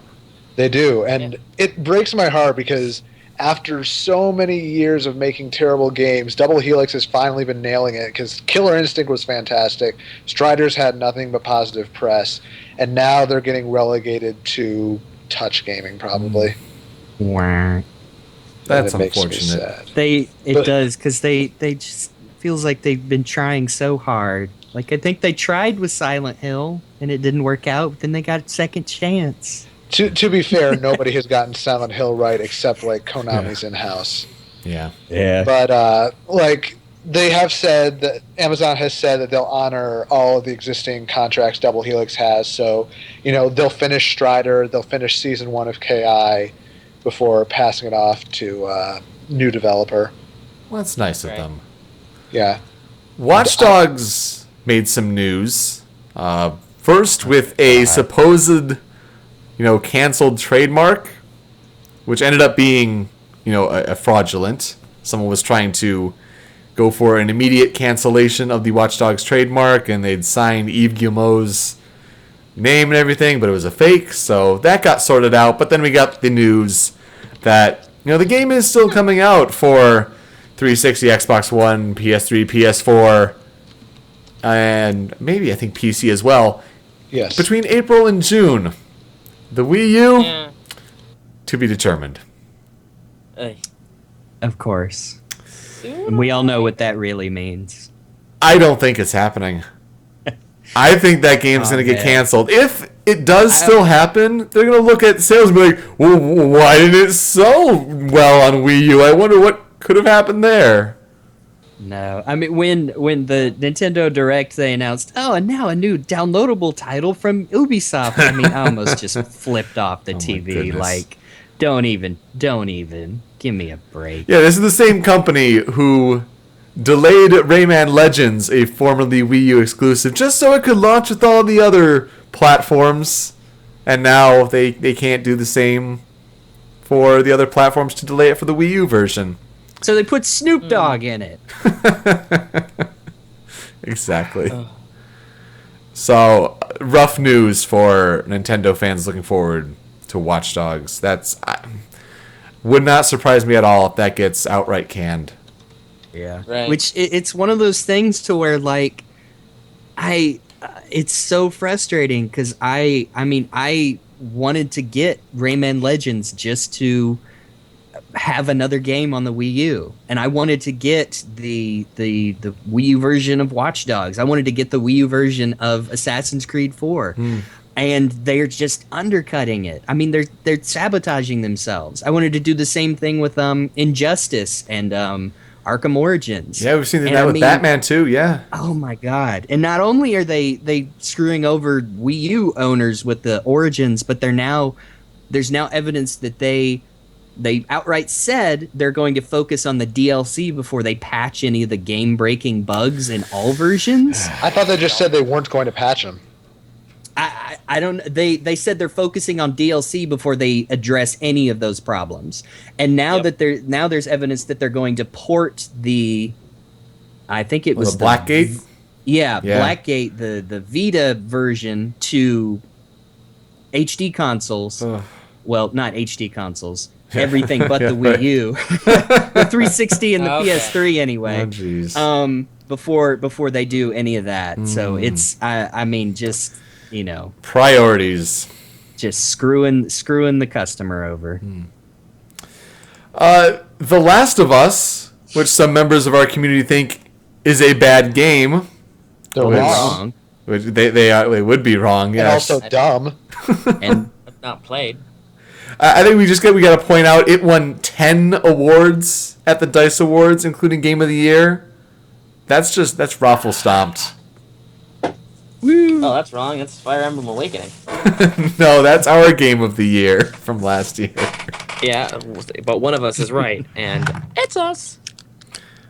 I'm just saying, there's a difference between you didn't like parts of the game or you thought parts of the game were too frustrating. The Last of Us is a great game. Yes. I'm just saying. So we got to point out there it's winning awards left and right. I think it's the most award-winning game in recent memory. It beat Skyrim totals a long while ago. So I'm glad to say that for the most part, I think it deserves all of the praise it gets. Like it is definitely I don't want to sound too hipster douchey, but a mass appeal designed game, but was able to do that and make a solid experience at the same time. absolutely. Definitely, and from the storytelling perspective, and the acting. Yeah. And I know some people the gameplay, they say it detracts from it, but I thought there's a good enough balance, especially the storytelling during the gameplay, to where by that last that last half an hour, I mean it just all comes to a head. Oh yeah. Apparently the upcoming DLC has a less percentage of combat, which I'll be interested to see what they do. They're going to try to engage in other ways. Yeah. As long as it's not like BioShock. Which that one, part 2, is coming out at the end of March with Elizabeth as the playable character. That will be interesting. More of a stealth survival horror. Finally, our story pool has a guy who's playing through Jeopardy, Arthur Chu, and he's kind of playing it in a different way that's kind of bothering some longtime fans of the show. He's quote-unquote hacking the game, kind of going all around the board, picking different categories, not going right down, picking some of the higher dollar values, but by jumping around all the different categories, thinks it's mentally taxing on other players, and he's doing quite well.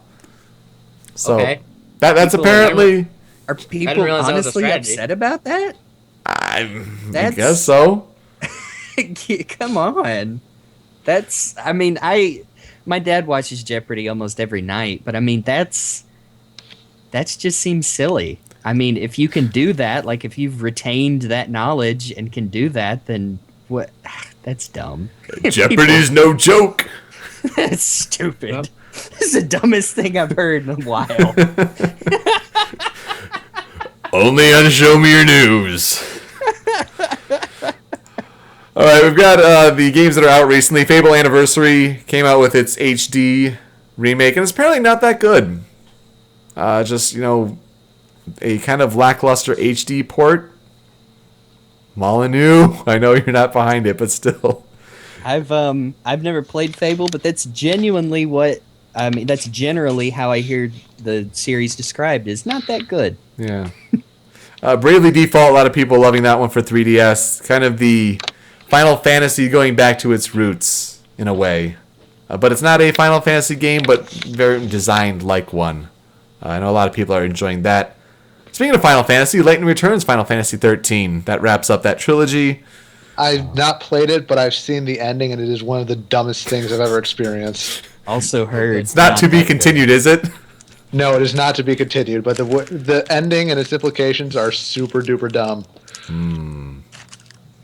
Obviously, it Good. means it starts Final Fantasy VII. Oh, Not quite that dumb, but still really, really dumb. no, that was X2, Oh. remember? Oh. That's God. what it. X2's ending did.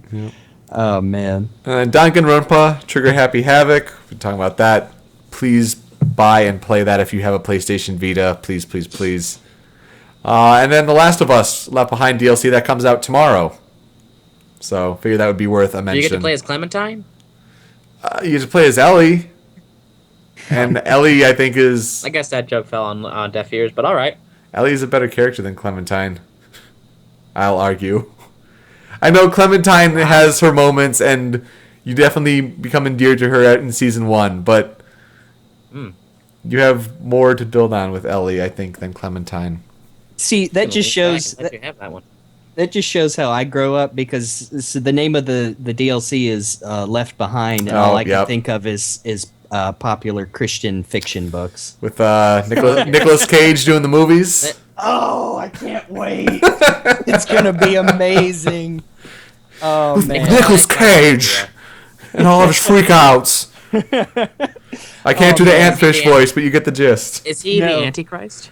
No, he's the airline pilot Rayford Steele, and he's talking to his daughter Chloe Steele, and one of the lines he actually says in the clip they've released is, I guess if your mom had to run away with another man, it's a good thing it's Jesus. Oh my goodness. Oh man. I. The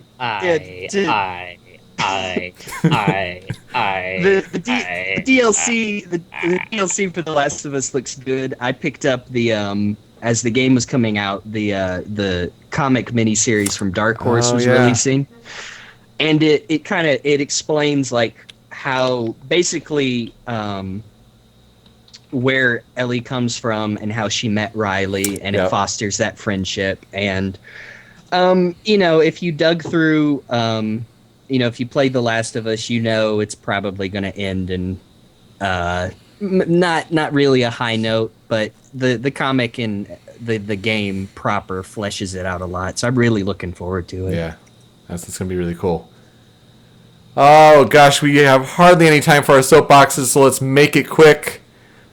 King, we talked about them last episode with Candy Crush and Saga and Candy, and they have all their trademarks, and they're kind of using American copyright law to the dumbest extent. Well, it continues with a game called Candy Swipe that was made in 2010. The developer, whose name is Albert Ransom, made it for his mom, who was going through leukemia and had health struggles there. And he posts on his website for candyswipe.com in relation to King here the different icons he used. And look at that, 2 years later, Candy Crush, not borrowed at all. I know the whole Bejeweled idea, with those kind of games, it's not an original idea, but it just kind of shows you the extent of where King, the developer of Candy Crush Saga, is going to the extent with these kind of copyright laws. And this is Albert Ransom of Candy's, the Candy Swipe developer, saying, "You win, good job. I hope you're happy with what you've done with yourself." And it's really frustrating, and it's more of an indictment on copyright law in America. But still, you don't need to be a dick, King. So that's unfortunate. King Dicks. That's what I have to talk about for my soapbox. Hey, Luke. Yes. What is yours? Are any of you guys familiar with Shifty Look? No. As I give a shifty look. Okay, so basically, quick rundown.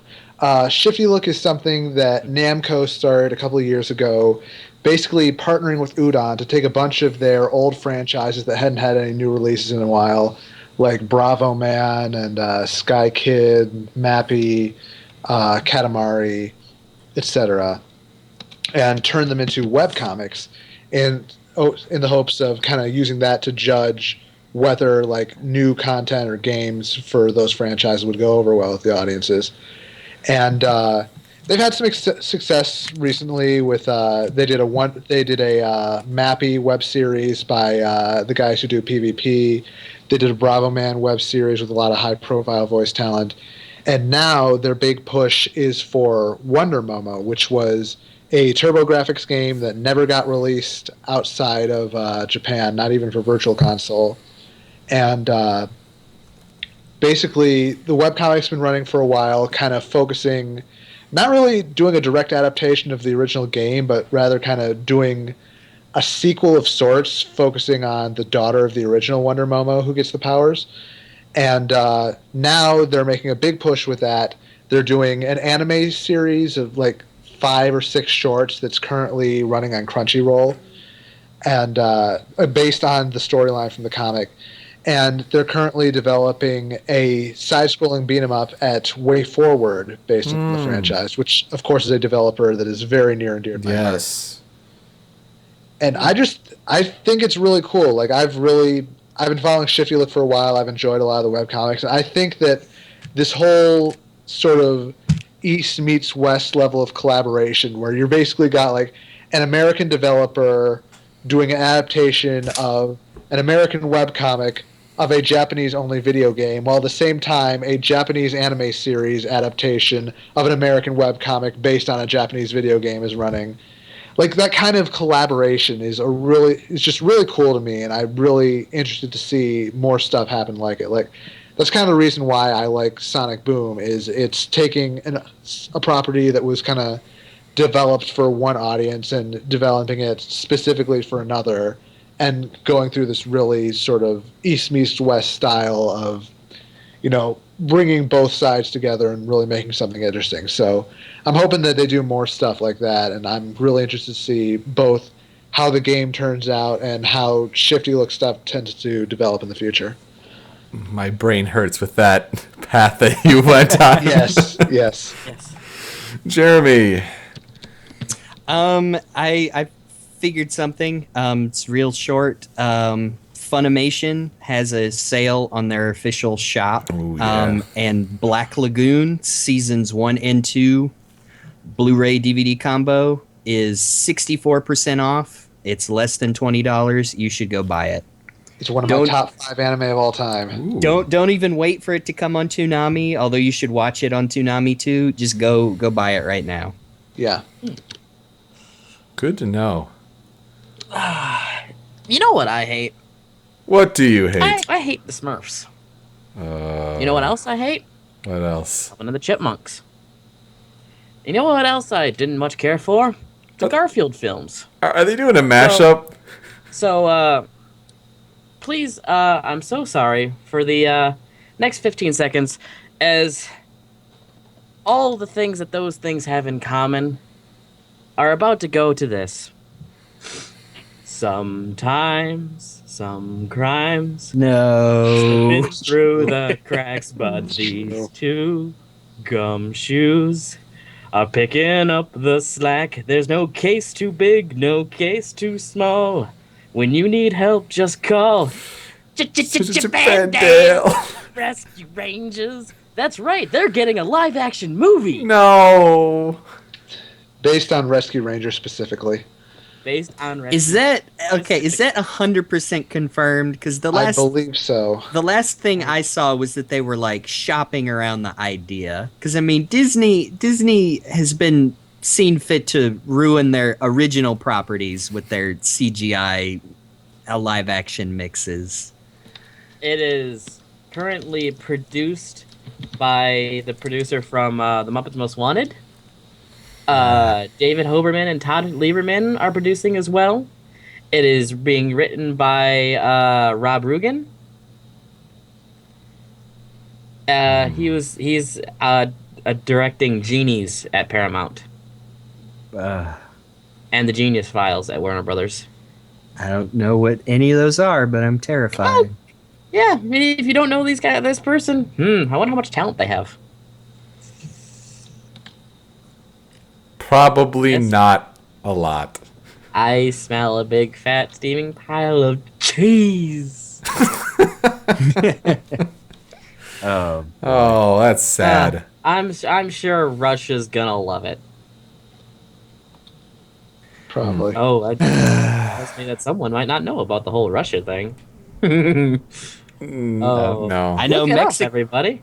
I know Mexico loves them some Top Top Cat. Cat.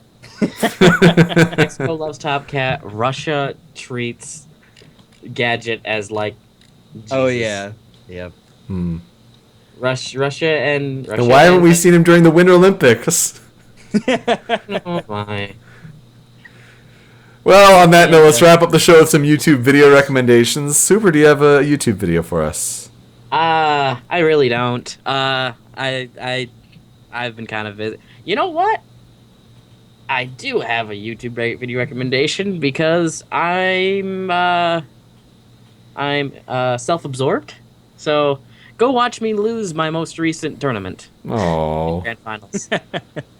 That's, Super that's- versus Lord Helmet. I that's didn't take a self-loathing. game. It's self-loathing, but if more people watch it, I think I can get more used to the idea of people like actually watching me play, because that's like the worst for me right now. Is that I can play really well, but as soon as someone's as soon as like there's a crowd, I can't focus. So if I just get used to the fact that people are watching me, I think I can play a lot better. there you go. Motivate Super. Watch a losing match of his. It's pretty bad. All right, Jeremy. What's Super versus Lord Helmet at Lake Effect 2. What Lake Effect 2? They're up. Okay. All right. My YouTube recommendation ties into what I said earlier about Devil May Cry. This is a comedic mashup video of what is it? Devil May Cry. I don't even know the second one. It's some terrible looking Ninja Gaiden game. Oh, that's the Yaiba, game yep. that Keiji Inafune is making. Yeah, that looks that looks horrendous. And Metal Gear Rising: Revengeance, which I do. When you see the video, I almost say Metal Gear Rising is being a little insulted by being put next to these terrible titles. But I do admit it fits with the tone they're going for, and it's all set to All Hail Shadow from Yes. I believe it's the Crush 40 version from Sonic Yes. 06. See- And I actually like yeah, that version. it just kind of. Oh, I do too. Actually, But to the be whole fair, I like- video, the whole video just kind of points out how ridiculous and stupid and try hard. Ow, the edge these games are. I'm glad that you're pointing this one out, and I'm not sure if because I saw it too, and I don't know if it was because you shared it on Tumblr or what, or where I saw it, but I'm glad you pointed it out because I was going to mention the part at the end with Mundus and Dante. Oh yeah, it's also pretty not safe for work. Oh so. yes, But yeah, it gives you a good highlight reel of why the best parts of those terrible games. that is a good choice. All right, Luke, what you got? Keeping on the not safe for work train, Oh yes, Jeremy I and love I this are now in a thing. It's called Persona 4 The Abridged, and it is as far from safe for work as you could possibly be. it is wonderful. Yes. It's the brainchild of our Not good me. friends I haven't actually Kage. looked it up yet.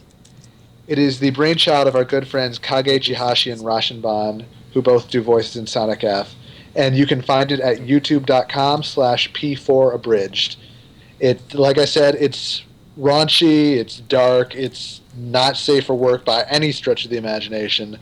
But even for those who are a little turned off by the sexual humor, just know there is a very good reason for everything in that show, and you will hopefully catch on as the next few episodes go.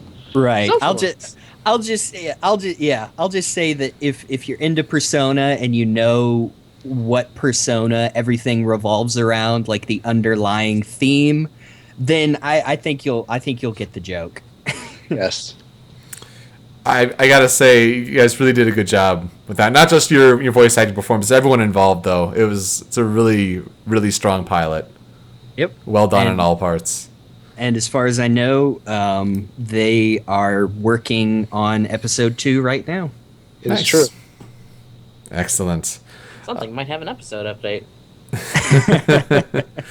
My video comes from Sesame Street, and it's one I saw it a long time ago, but I recently stumbled across it again because there's the one video with Benedict Cumberbatch.